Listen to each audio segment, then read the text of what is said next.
बिस्मिल्लाहिर्रहमानिर्रहीम। अस्सलाम वालेकुम। प्रोग्राम है दुनिया मेरे आगे और मैं हूं मुश्ताक मिन्हास और मैं नुसरत जावेद। मुश्ताक मिन्हास साहब, बिलाखिर आज काबीना बहुत देर तक गौर व खौज करती रही। एक फैसला तो क्लियरली अनाउंस कर दिया गया है कि फ्लड एक टैक्स लगेगा, सरचार्ज, उसकी डिटेल्स वगैरह भी बताई हैं। वो जो इंपोर्ट्स होती हैं, जो एनुअल टैक्स होता है, इंपोर्ट के ऊपर फेडरल एक्साइज ड्यूटी लगेगी, जो पहले 1% लगती थी आइटम्स के ऊपर, वो डबल हो जाएगी। और इससे पहले ये है कि 10% जो आपका टैक्स जो आप ऑलरेडी देते हैं, उसका 10% जो है आप फ्लड की सूरत में भी देंगे। अब 10% मजीद देंगे, जो पहले से उसका 10% देंगे। मसला अगर आप 100 रुपया अभी तक टैक्स देते हैं सालाना या माहवार, तो 10 रुपए उसमें इजाफा हो जाएगा। अच्छा, ठीक है, ठीक। लेकिन आप ये 6 महीने के लिए देंगे। ठीक। सच्ची बात है कि एक हवाले से देखा जाए तो शायद इसकी जरूरत है, क्योंकि फ्लड आया हुआ है, पैसे भी लोग जो हैं वो अपने घरों से निकले हुए हैं। लेकिन हमारा जो प्रॉब्लम हो रहा है वो ये कि हमारी मईशत गुज़श्ता 3 सालों से ऑलरेडी आलमी कसाद बाज़ारी की वजह से और कुछ यहाँ पे मुनासिब फैसले न होने की वजह से भरपूर ज़वाल का, ऑलमोस्ट जैसे कि जकड़ गई है। महंगाई है, बेरोज़गारी है, और ज़ाहिर है ये जो बड़े लोग, अमीर लोग, मेरे और आप जैसे तनख्वाहदार लोगों के अलावा हम जो टैक्स देते हैं वो तो अपनी आमदनी में से देते हैं। जो बड़े कारोबारी लोग होते हैं वो आम तौर पर ऐसे टैक्स को सारिफ पर ही पास होने। लेकिन नुसरत साहब, जब ये टैक्स जब फैसला हो रहा था और ऐलान हो रहा था, उसी वक्त MQM जो कि इत्तेहादी जमात है मरकज में और सिंध में, पाकिस्तान पीपल्स पार्टी की, जिनने ये टैक्सेशन की है, वो उस वक्त उन्होंने फौरी तौर पर अल्ताफ भाई ने टीवी पे आकर उसकी मुखालफत की। और उसके बाद की, लेकिन उन्होंने पहले तो वो यानी काबीना में भी शायद किया, काबीना में भी किया गया। हैदर साहब हमारे साथ हैं। अस्सलाम वालेकुम जी हैदर भाई। वालेकुम सलाम नसर भाई। हैदर भाई, बहुत बहुत शुक्रिया हमें ज्वाइन करने का। बात यह है, जैसे मुश्ताक बता रहे थे, आपके कायदे तहरीक ने भी बहुत सख्त अल्फाज में इसकी मुखालिफत की है। ये जो सारे जो है, ख़ास तौर पर ये जो रिफॉर्म जिसको कहा जा रहा है, सेल्स टैक्स आपका, अब बताइए कि अगर सर ये सारे टैक्स कलेक्ट नहीं किए जाएंगे तो हमारी मईशत जिस तरह बैठी हुई है और फिर उसके बाद सैलाब ज़दगान हैं, तो उनकी मदद के लिए हैदर भाई पैसे कहाँ से आएंगे फिर? आपका सवाल बड़ा वैलिड है नुसरत भाई। हाँ। मगर उसका जवाब वो नहीं है जो दिया जा रहा है। अच्छा। बुनियादी तौर पर अगर आप बात करते हैं टैक्स कलेक्शन की, तो हम टैक्स कलेक्शन के हरगिज खिलाफ नहीं है।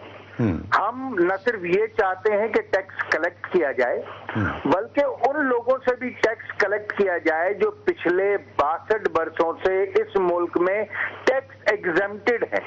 टैक्स जो हमारा 18 करोड़ की पॉपुलेशन में नुसरत भाई सिर्फ तकरीबन 20 लाख लोग टैक्स देते हैं, और उसमें से 16 लाख के करीब वो लोग हैं जिनका टैक्स एट सोर्स डिडक्ट होता है। बिल्कुल। इसका मतलब ये है कि 16 लाख लोग वो हैं जो लोअर मिडिल क्लास और मिडिल क्लास से ताल्लुक रखते हैं, जो टैक्स पेयर्स हैं। तो गरीब क्लास है, उसकी तो बेचारे की टैक्स की आमदनी ही नहीं है। बाकी जो उमरा और रुअसा और जागीरदार और वडेरे हैं, वो पिछले 62 वर्षों से टैक्स एग्जेम्प्टेड है। ये जो रिफॉर्म जीएसटी की हमने मुखालफत की है, ये रिफॉर्म जीएसटी दरअसल जीएसटी नहीं है, वैट है, वैल्यू एडेड टैक्स। एग्जैक्टली। के तौर पर जो आप जूता अपने पैरों में पहने हैं, पहले जीएसटी सिर्फ इस जूते पे लगता था।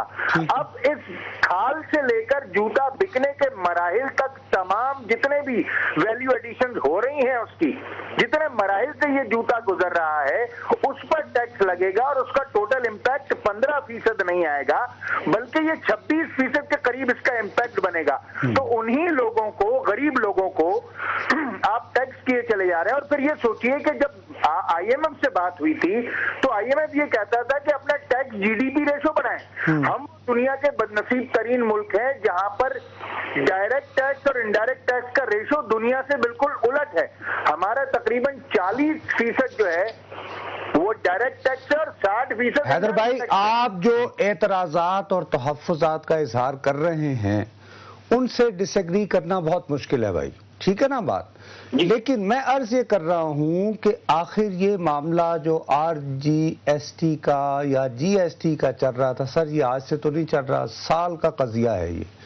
اب آپ کی کور کمیٹیاں بھی ہیں، آپ الائز بھی ہیں مرکز میں اور صوبائی حکومت میں، کبھی ایسے نہیں ہوا کہ فرض کریں فوکسڈ 8-10 دن کی میٹنگ ہو جس میں آپ آپس میں ہی پبلک میں آئے بغیر یہ باتیں کر لیتے؟ ایسا کوئی موقع آیا کیا؟ بالکل، میں آپ کو بتاتا ہوں نصرت بھائی، پچھلی مرتبہ پارلیمنٹ ہاؤس میں وزیر اعظم کے چیمبر میں فاروق ستار، بابر غوری، حیدر عباس رضوی، مصطفیٰ کمال، ہاں، یہاں پر وزیر اعظم صاحب کے ساتھ میٹنگ ہوئی، ہم نے اس پر اپنا اعتراض داخل دفتر کیا۔ جب اعتراض داخل دفتر کیا گیا تو ہمیں یہ جواب ملا کہ ہم آپ کی میٹنگ کراتے ہیں وزیر خزانہ سے، ہم آپ کی میٹنگ کراتے ہیں FBR سے، اور وہ ساری چیزیں آپ کو ڈسکرائب کریں گے، مگر بدقسمتی سے وہ وقت 4 مہینے سے اب تک نہیں آیا۔ آج تک آپ کو نہ وزیر خزانہ سے بریفنگ کروائی گئی نہ FBR کے چیئرمین سے، آپ یہ فرما رہے ہیں؟ آپ بالکل درست سمجھے ہیں۔ لیکن حیدر بھائی معاملہ یہ ہے کہ اگر ٹیکس نہیں دیں گے، وہ تو یہ کہہ رہے ہیں کہ جو ملازمین جو ایٹ سورس جن کا ڈیڈکٹ ہو رہا ہے وہ تو 33 ارب روپے ہے، جبکہ 500 ارب جو ہے وہ ٹیکس آتا ہے وہ باقی لوگ دیتے ہیں، جس میں تاجر حضرات ہیں، عمرہ رسا جو آپ کہہ رہے ہیں جن کو جو نہیں دیتے وہ تو ٹیکس دے رہے ہیں۔ شاید ایگریکلچر کی بنیاد کے اوپر بھی شاید ادھر پوائنٹ آپ کر رہے ہیں کہ شاید زرعی ٹیکس نہیں ہے، اس کے بارے میں بھی کہا کہ کچھ نہ کچھ ہے زرعی ٹیکس، تو آخر کس کو ٹیکس نیٹ میں لایا جائے تاکہ یہ جو 16 لاکھ میں وہی میں عرض کر رہا ہوں نا مشتاق آپ سے کہ اب تقریباً 20 لاکھ لوگ ہیں، جس میں 16 لاکھ آپ کے وہ لوگ ہیں جو کہ مجبور ہیں، وہ آپ کے مجبور ہیں، وہ ان کو آپ زرعی آمدنی پر ٹیکس لگے۔ اگر یہ صورتحال ہو کہ آپ کا انڈائریکٹ ٹیکس اور ڈائریکٹ ٹیکس کا ریشو تبدیل ہو، ٹیکس دینا بالکل آپ ٹھیک کریں کہ ٹیکس دیتے ہیں، سوال یہ پیدا ہوتا ہے کہ ایک انڈسٹریلسٹ یا ایک جاگیردار وہ ٹیکس تو ضرور دیتے ہیں، مگر جن کو 5 لاکھ دینا چاہیے وہ 5,000 دیتے ہیں۔ تو جو پریشر عوام کے اوپر آتا ہے ایک مرتبہ پھر جب 26%، یہ میں وہی عرض کر رہا ہوں کہ یہ GST نہیں ہے، یہ ویلیو ایڈڈ ٹیکس ہے، یہ ویٹ کو کیموفلاج کیا گیا ہے ریفارم GST کے نام سے۔ جب 15% GST موجود تھا، جب یہ بڑھ کر 26% ہو جائے گا تو پھر صورتحال آپ کے سامنے واضح۔ اچھا حیدر بھائی، اور مڈل کلاس کی کمر ٹوٹ جائے گی۔ اچھا حیدر بھائی، ایسا سونامی آئے گا کہ آپ کے پاس ابھی تک وہ ٹولز بھی موجود نہیں ہے جس سے آپ ویٹ کو کلیکٹ کر سکیں۔ ویٹ کا مطلب یہ ہے کہ آپ کے گھر کے کونے پہ جو پرچون کی دکان ہے اس پر بھی آپ GST لگانے جا رہے ہیں، وہاں پر تو اس کو ڈاکیومنٹ کرنے کے لیے کوئی کیش رجسٹر بھی موجود نہیں ہے۔ نہیں، اس سلسلے میں تو حیدر بھائی گرم ہوگا، عوام اس میں پسیں گے، باقی جو لوگ ہیں وہ بیٹھ کر تالیاں بجائیں گے۔ حیدر بھائی میں عرض یہ کرنا چاہ رہا ہوں کہ آپ کے سارے اعتراضات اور تحفظات کے ساتھ مجھے ڈس ایگریمنٹ کرتے ہوئے بہت مشکل ہو رہی ہے، سب سے پہلے مجھے یہ عرض کر لینے دیں۔ دوسری بات یہ ہے کہ اب کیونکہ آپ فرما رہے ہیں کہ آپ کے ساتھ تو وہ میٹنگز بھی نہیں ہوئی جو 4 مہینے پہلے جن کا آپ سے وعدہ کیا گیا، چلیں وہاں تک بھی بات ہو جاتی۔ آج آپ کے وزراء نے کابینہ کے اجلاس میں سر تحفظات کا اظہار بھی کیا، وہ بھی بات ہو گئی، لیکن اب آپ کے قائد تحریک تو پبلکلی آ گئے، اس کے بعد کیا اب ہمیں یہ سیفلی پرزیوم کر سکتے ہیں کہ آپ قومی اسمبلی میں جب یہ لا پیش ہوگا تو آپ اس کی مخالفت نہ صرف تقریروں کے ذریعے کریں گے بلکہ شاید ووٹ بھی اس کے خلاف کریں؟ دیکھیے میں حتمی طور پر تو ابھی کچھ نہیں کہہ سکتا، مگر قرین قیاس یہی ہے کہ ہم اس کی مخالفت کریں گے۔ اچھا، تو اب اس میں حیدر بھائی مسئلہ یہ ہوگا کہ جب آپ کی جماعت جو ہے اتنا کیٹیگوریکلی ایک فرم پوزیشن لے لے گی تو اس صورت میں دیکھیں نا، آلریڈی مسلم لیگیں اکٹھی ہو رہی ہیں۔ ہمارے پروگرام میں آپ کے دوست آئے تھے خواجہ آصف صاحب، انہوں نے کیٹیگوریکلی کہہ دیا کہ جی ہمیں تو اب مڈ ٹرم الیکشنز کی تیاری کرنی ہے۔ کل میاں صاحب خیرپور پہنچے اور ان کی ٹون اور ٹینر آپ مجھ سے زیادہ جانتے ہیں، پولیٹیکل ورکر ہیں، تو اس طرح تو ہم کہیں مڈ ٹرم الیکشن کی طرف تو نہیں بڑھیں گے؟ دیکھیے ہم اب بھی یہی چاہیں گے کہ اگر تو یہ ہمیں اس بارے میں اعتماد میں لے لیا جائے، ہمیں سکھایا اور پڑھایا جائے کہ کسی بھی طریقے سے جو حکومت کہہ رہی ہے کہ اگر اس کا امپیکٹ کریٹ نہیں ہو رہا تو ہمیں سمجھائیں، ہم بیٹھنے کو تیار ہیں۔ ابھی تک یہ بل فلور آف دی ہاؤس سے پاس نہیں ہوا ہے، ابھی تک اس پر ووٹنگ یا رائے شماری نہیں ہوئی ہے، ہاؤس نے پاس نہیں کیا ہے۔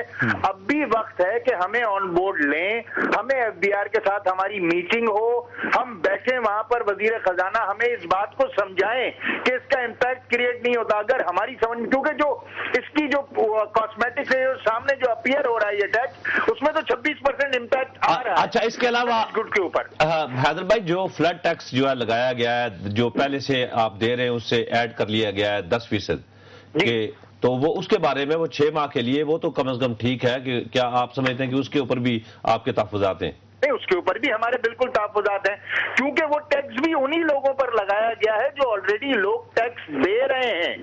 मेरे भाई, उन लोगों को भी तो टैक्स नेट में लें जो लोग के या तो टैक्स दे ही नहीं रहे, या जिनको 5 लाख देना चाहिए वो 5,000 रुपए टैक्स दे रहे हैं। और ऐसे बहुत बड़े बड़े लोगों की फहरिस्त आपके सामने मौजूद है जिनका इनकम टैक्स रिटर्न 5,000 रुपए से फाइल हुआ है। मैं नाम लेने से जानबूझ के गुरेज कर रहा हूँ। अच्छा, तमाम चीजों को सामने रखते हुए ज़राई आमदनी के ऊपर, और फिर जो दूसरे इक़दामात हैं वो भी तो अपनी जगह पर है। IMF ने टैक्स GDP रेशो बढ़ाने के लिए कहा, मेरे भाई, क्यों अंडर इनवॉइसिंग नहीं रुकती, क्यों स्मगलिंग नहीं रुकती? अभी आपका रोना यह है कि चीनी पूरी स्मगल हो रही है पाकिस्तान से बाहर, फिर उसके बाद ये अफगान ट्रेड ट्रांजिट पर क्यों नहीं हाथ डाला जाता, जहां 400 अरब रुपए हुकूमत पाकिस्तान हासिल कर सकती है। ये टैक्स इंक्रीज 1200 अरब रुपए की लीकेज है मुख्तलिफ तरीकों से, जो हम पार्लियामेंट में अपनी बजट स्पीचेस में बता चुके हैं और फाइनेंस मिनिस्टर से 1-to-1 मीटिंग करके हैदर भाई उन्होंने हमें यकीन दहानी कराई थी कि वो उनका स्टेप्स लेंगे। हैदर भाई, ट्रेड ट्रांजिट को अगर रोक लिया जाए तो 400 अरब रुपए का मुल्की खजाने को। हैदर भाई, ब्रेक पर जाने के लिए 1 से 1.5 मिनट है। मेरा आखिरी सवाल है, और वो सवाल मैं एक सियासी कारकुन से पूछ रहा हूं जो मुझे पता है कि जमहूरियत से प्यार करते हैं, मोहब्बत करते हैं। मैं आपके साथ और बहुत सारी बातों पर डिसएग्री कर सकता हूं। सर, इस तरह के जो कज़िये होते हैं, क्या वो ये मैसेज नहीं देते कहीं आलमी बरादरी को कि हमारा सियासतदान जो है वो इनकॉम्पिटेंट है, बावजूद अवामी हिमायत होने के, डेमोक्रेटिकली इलेक्टेड होने के, कि वो खुद अपने तौर पर टैक्स रिफॉर्म का कल्चर ला सके? ये भी तो IMF ही हम पे फोर्स कर रहा है ना। नहीं, देखिए, इसमें मैं बिल्कुल आपसे किसी हद तक तो इत्तेफाक करूंगा नुसरत भाई, मगर मैं ये भी कहूंगा कि IMF ने कभी ये नहीं कहा कि आप रिफॉर्म GST ले आएं। IMF ने कहा है कि आप अपना टैक्स GDP रेशो बेहतर बनाएं। आपके पास जो टैक्स कलेक्शन है वो तकरीबन ना होने के बराबर है, आप मजीद कर सकते हैं, आपके यहाँ पोटेंशियल है कि आप करें। तो हमारा कहना यह है कि ये गरीब और मिडिल क्लास ही हर बार टैक्स के लिए टारगेट क्यों होता है? ये अमीर उमरा, रईस उर्वता, जागीरदार वगैरह ये टैक्स नेट में क्यों नहीं आते? जो इस मुल्क की बहुत बड़ी जो आमदनी है वो बगैर इस वक्त सिर्फ चीनी की कीमत में जो इजाफा हुआ है, दुनिया में चीनी की कीमत कहीं भी 40 रुपए किलो से ज्यादा नहीं है।